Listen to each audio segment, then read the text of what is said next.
Good morning. Welcome to iOS Online Tuitions.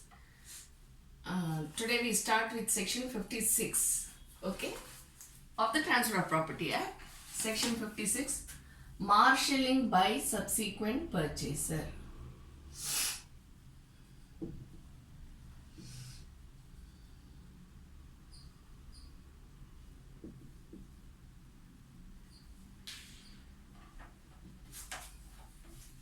Marshalling by subsequent purchase. What does this section speak about?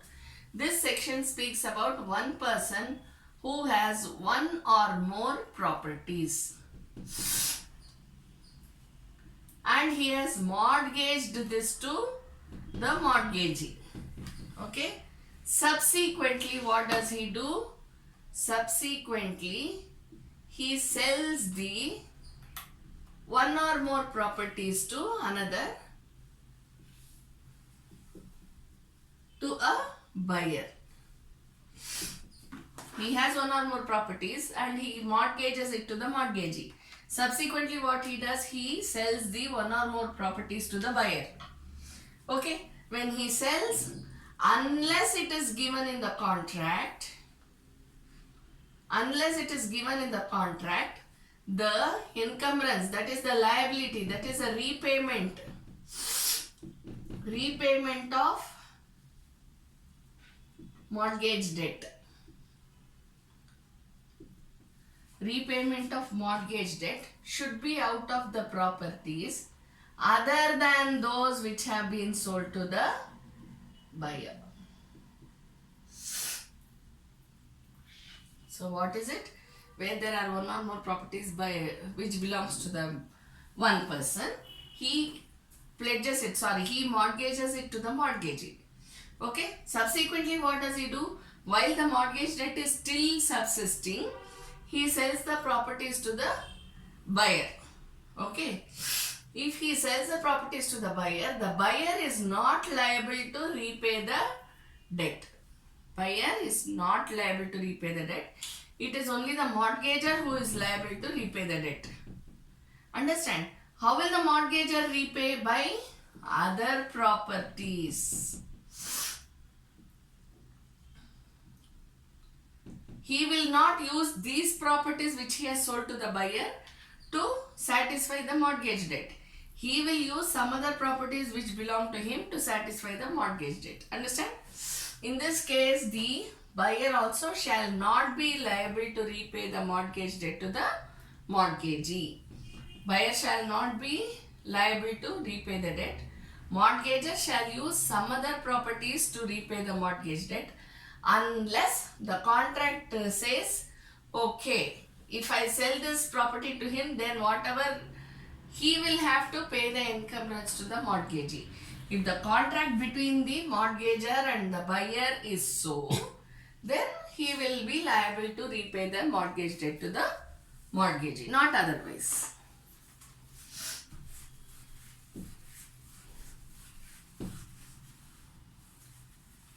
This is known as marshalling.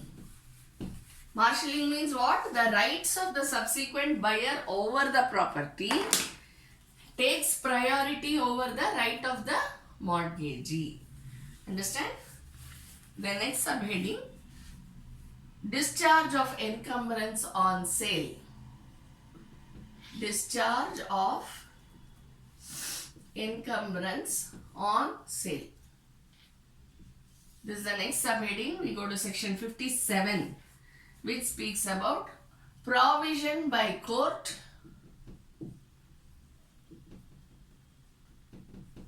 for encumbrances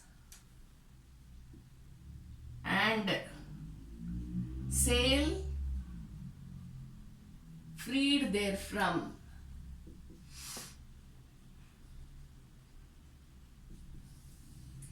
Provision by court for encumbrances and sale freed therefrom.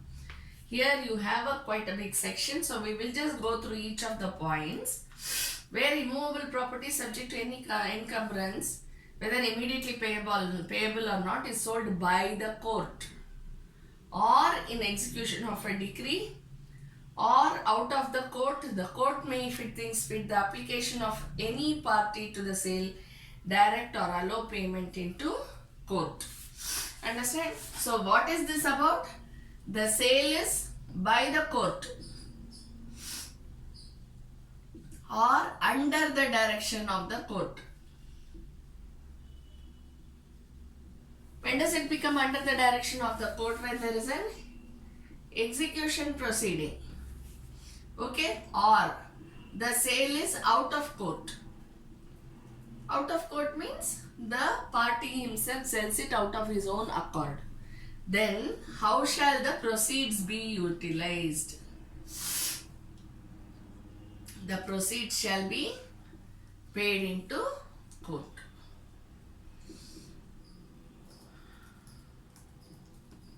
Okay.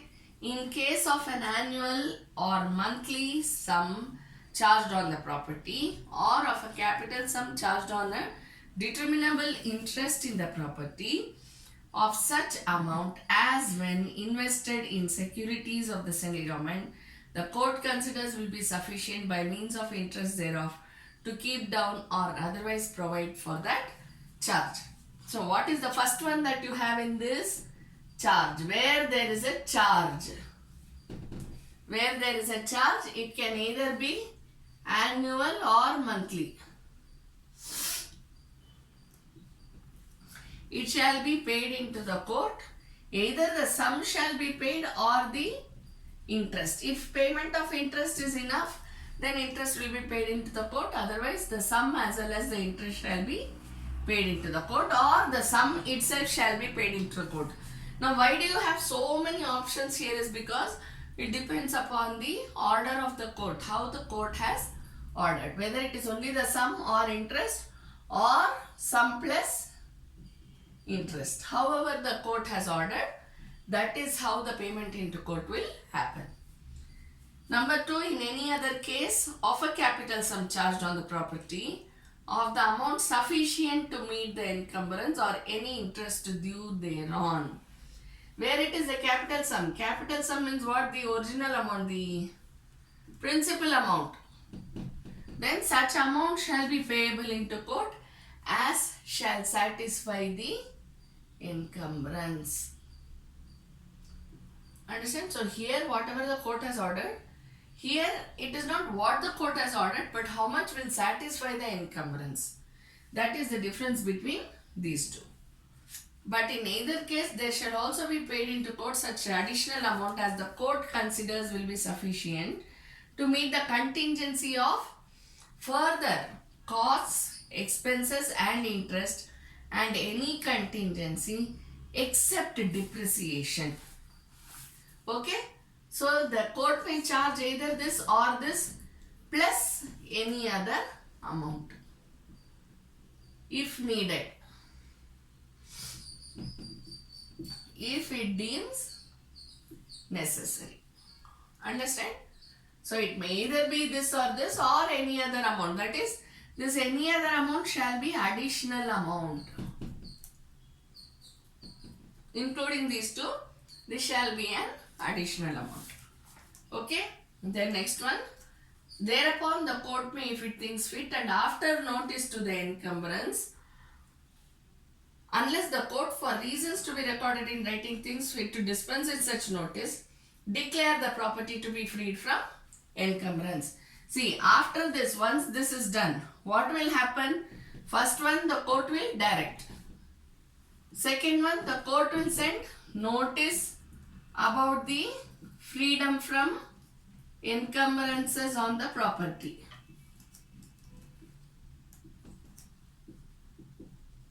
If the court feels that, okay, there is no need for notice, even otherwise it is freed from encumbrance, then no notice shall be sent. Okay? So, after note, if it thinks fit and after notice of encumbrance, it shall free the property, declare the property to be freed from encumbrance and make any order for conveyance or vesting. So once this notice is given for freedom from encumbrance, there shall be an order either for conveyance. Conveyance means what? Sale. sale or transfer. Transfer is a better word for that. Any type of transfer. Okay. It can even be transferred to the party himself who was under encumbrance. Once the property is freed from encumbrance, the court may convey the property. Convey means what? Transfer the property. Either it can sell it to somebody else or it can transfer it back to the original party who was under that encumbrance. Okay? Or vesting. It can either be for conveyance or vesting. Vesting means what? That's what I said. It can be given back to the original owner. Original owner means the party who was under encumbrance. Or any agent, anyone claiming under him. See, why I am telling you this is because if you look at certain cases, the party himself passes away. The party expires, dies. In that case, the legal heirs are impleaded into the case, right? So once this type of a case is there and the legal heirs are impleaded into the case, the person who gets the vesting rights will be the legal heirs. Am I right? So in that case, the property will go on to the legal heirs in whom the right and interest is vested because they are legal heirs. Okay. Then next, third one.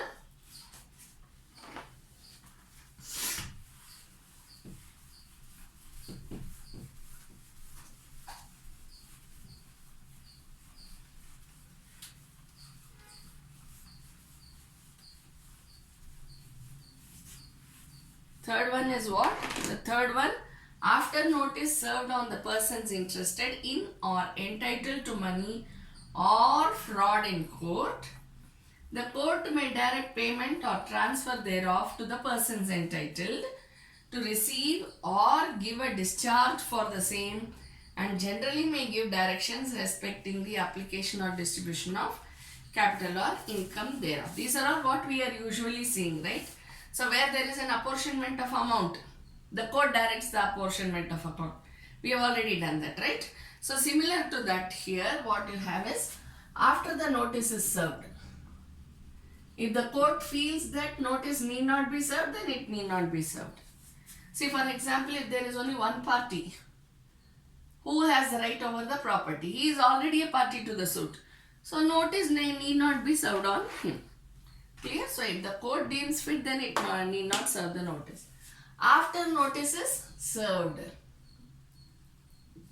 Underline the word served because sending notice, issuing notice is one thing, serving notice is another. Am I right? So after notice is served, the court shall order for the sums to be paid. Okay? Who will get how much, when, all these will be decided by the court. And the sums to be paid and the discharge. Whichever property should be discharged from encumbrance, that property shall be discharged. Whatever amounts have to be given, those amounts shall be given to whomsoever it is. Am I right? So everything depends upon the court order. See, when we go to CPC, we have read about garnishee. Notice to garnishee, right? So you have to keep in mind all these things and read it together. Then next one, an appeal shall be from any declaration, order or direction under this section as if the same were a decree. Now after all these gets over, appeal may be allowed. Shall be allowed. Okay, not may, shall. Shall be allowed to be filed. Allowed to be filed. Obviously, we know this, right? Because where a court passes a decree, the court passes an order, then it is always appealable unless the CPC says that it is not allowed, it is barred. Am I right? So in this case, appeal shall be allowed to be filed. Then next, in this section, court means High Court, District Court, any other court. We know this, but still I was just going through the section, so I thought I'll tell you this. We move on to the next chapter, chapter 4.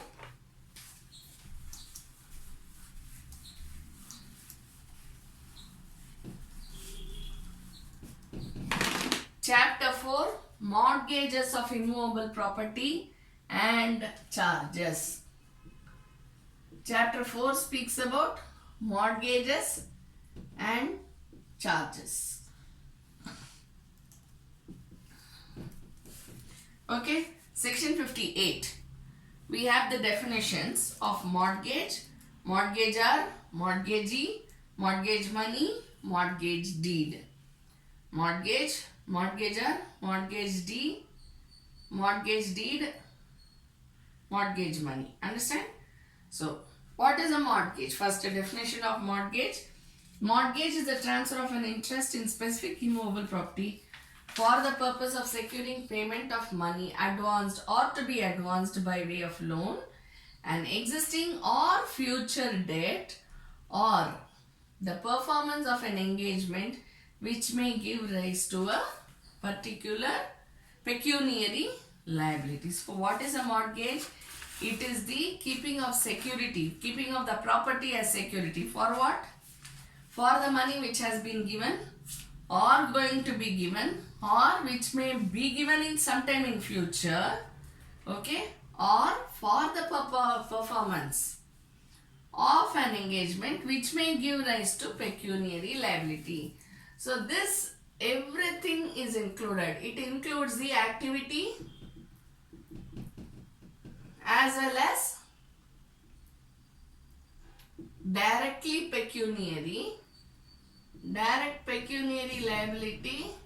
Here because of activity, pecuniary liability arises. Understand? So everything is included in mortgage. The transferor is called the mortgagor. The person who keeps the property as a mortgage, as a security, is known as the mortgagor. And against whom it is kept, the transferee or mortgagee, okay, is the person who receives it. The principal money and interest of which payment is secured for the time being are called the mortgage money. So the principal plus interest is equal to mortgage money.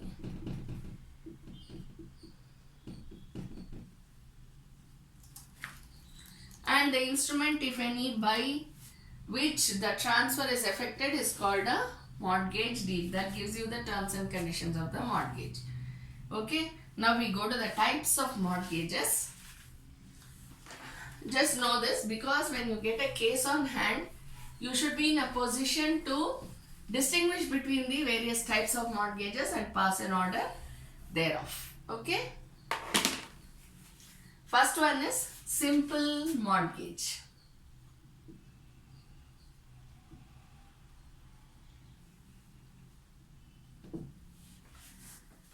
Where without delivering possession of the mortgage property, the mortgagor binds himself personally to pay the mortgage money. In the event of failing to pay, the mortgagee shall have the right to cause the mortgage property to be sold. Okay. What is simple mortgage?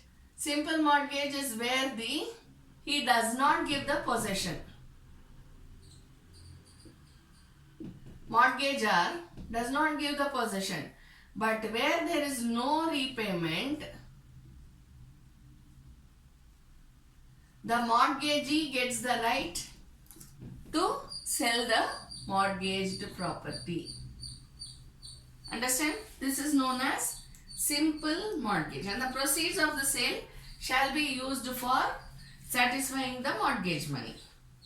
Second one is mortgage by conditional sale, where the mortgagor ostensibly sells the mortgage property on condition that on default of payment of mortgage money, sale shall become absolute, or on condition that on such payment being made, the sale shall become void, or on condition that on such payment being made, the buyer shall transfer the property to the seller. The transaction is called mortgage by conditional sale, and the mortgagee is a mortgagee by conditional sale. So what here it is? Mortgage by conditional sale. Conditional sale means what? There is a condition in the agreement. What does it say? The mortgagor may either get back the property or it may pass on to the mortgagee or to the buyer. When does all these happen? Provided the repayment, that is the payment of the mortgage money. Everything depends upon the mortgage money being paid. See, the mortgagor, what does the first condition say? In default of payment the mortgage money, the sale shall become absolute. See, if there is a deed between the mortgagor and the mortgagee, he writes a deed of conditional sale. Okay, in this case he says, if I don't return it to you by 13 June 2018, you are entitled to take my property. Understand?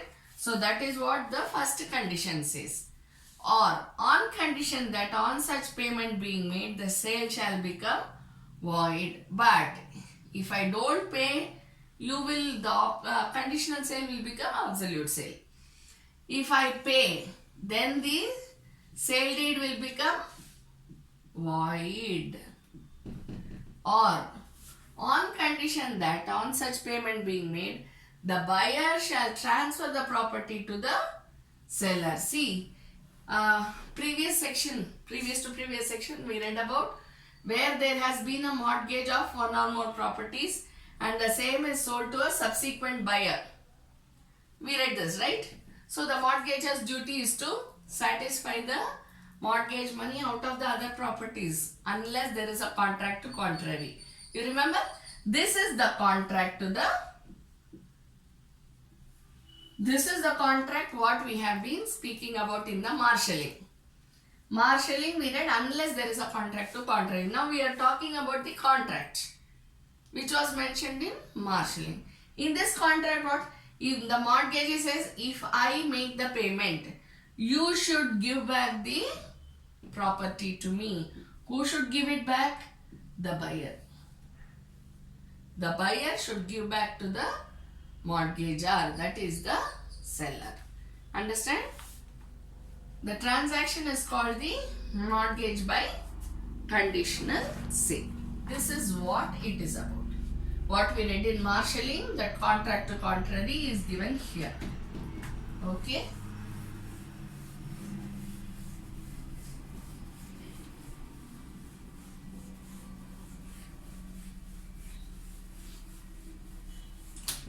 We go on to the next one.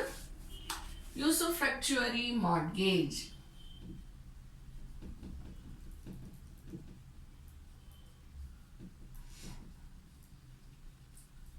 What is usufructuary?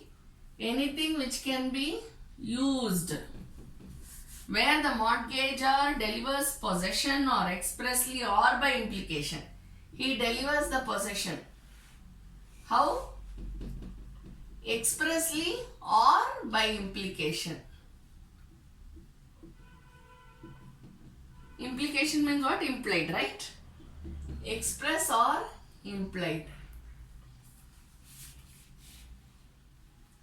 Binds himself to deliver possession of the mortgage property to the mortgagee and authorizes him to retain the possession until payment of the mortgage money and to receive rents and profits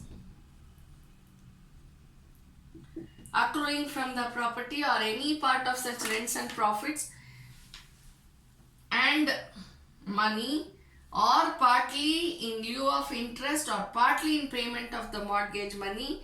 The transaction is called usufructuary mortgage and the mortgagee is known as usufructuary mortgagee. So when we are talking about usufructuary mortgage, what are we actually thinking about? Just remember the word use. When can you use something? Only when there is possession. I am using this pen because I have the possession of this pen. If the pen is somewhere else, can I use this pen? I cannot. Right? So usufructuary mortgage, when the mortgagee has possession. This possession can be express or implied. Understand? By express wordings or by implied wordings, but possession is given to the mortgagee. So he has the right to retain the possession and receive the rent and profit from the property. Which property? Mortgaged property, until payment of the mortgage amount. Okay. Then next we go to English mortgage.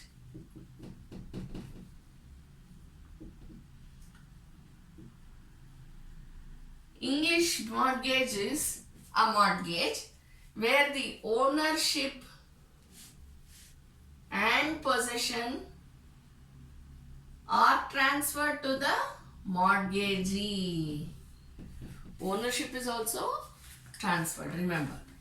Ownership and possession is given to the mortgagee till repayment. Once the money is repaid, it shall be, the mortgagee shall retransfer the ownership and the possession to the mortgagor.